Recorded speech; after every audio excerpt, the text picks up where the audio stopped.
पुण्यात फ्लॅट घ्यायचा आहे. पण कुठे घ्यायचा, कसा घ्यायचा, कुणावर विश्वास ठेवायचा? फसवणूक तर होणार नाही ना? योग्य दरात मिळेल की नाही? मोठं कन्फ्युजन आहे. चला तर मग सर्व कन्फ्युजन दूर करण्यासाठी संपर्क साधूयात सारंग अहेर यांच्या रेरा रजिस्टर्ड ड्रीमोरा रियालिटीशी. संपर्क सारंग सुधाकर अहेर, ड्रीमोरा रियालिटी, मोबाईल नंबर 82 83 91 91 आणि 62 62 90 910.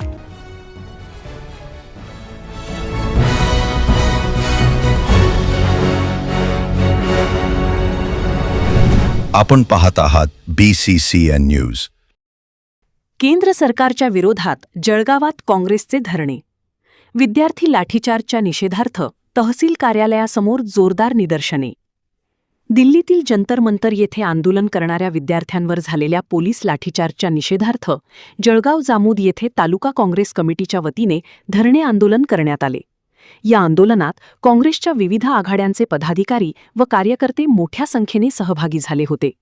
आंदोलनादरम्यान केंद्र सरकारविरोधात जोरदार घोषणाबाजी करण्यात आली. आंदोलनानंतर तहसीलदारांमार्फत राष्ट्रपतींना निवेदन देण्यात आले.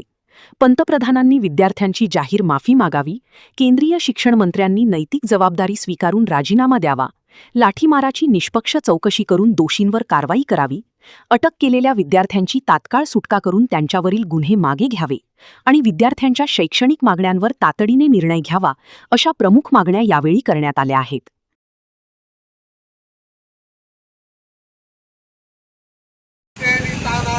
नहीं चलेगी, नहीं चलेगी, मोदी तेरी तानाशाही नहीं चलेगी, नहीं चलेगी. पहले लड़े थे गोरों से, आप लड़ेंगे चोरों से. पहले लड़े थे गोरों से, आप लड़ेंगे चोरों से. पहले लड़े थे गोरों से, आप लड़ेंगे चोरों से. राहुल जी तुम संघर्ष करो, हम तुम्हारे साथ हैं. राहुल जी तुम संघर्ष करो, हम तुम्हारे साथ हैं. राहुल जी तुम संघर्ष करो, हम तुम्हारे साथ हैं. भारतीय राष्ट्रीय काँग्रेस पक्षाचा भारतीय राष्ट्रीय काँग्रेस पक्षाचा पद्धतीनं केंद्रातील भाजप सरकार हे विद्यार्थ्यांच्या जीवाशी खेळत आहे.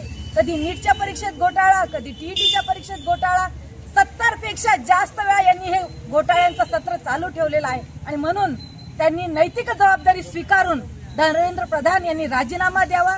त्याचबरोबरीनं ज्यांनी हा पद्धतीनं कारभार केलेला आहे त्या सरकारनं देखील कारवाई झालीच पाहिजे. यासाठी सर्व लोकांनी आंदोलन केलं. या प्रोटेस्ट मार्चवर अनेक महिलांवर, मुलींवर लाठीचार्ज झाला. डोळ्यात पाणी आणणाऱ्या घटना. अरे मुलं काय आहे, ते काय क्रांतिकारी आहेत, तो विचार घेऊन ते पुढे आलेले आहेत. पण त्यांना देशद्रोही संबोधल्याप्रमाणे त्यांच्यावर लाठीचार्ज झाला. अनेकांचे डोकं फोडले गेले. आज आता मला काही वेळापूर्वी कळलं की त्या प्रोटेस्टमधल्या एका मुलीचा जीव गेला आहे. खरंच ही अतिशय दुःखद बाब आहे. 20 पेक्षा जास्त मुलांनी आत्महत्या दिल्या नीटच्या परीक्षेनंतर. ह्या सरकारनं संवेदनाहीन सरकार आहे आणि कुठेतरी आता असं वाटायला लागले की देशातली लोकशाही संपू पावत आहे आणि हुकुमशाहीकडे वाटचाल चालत आहे.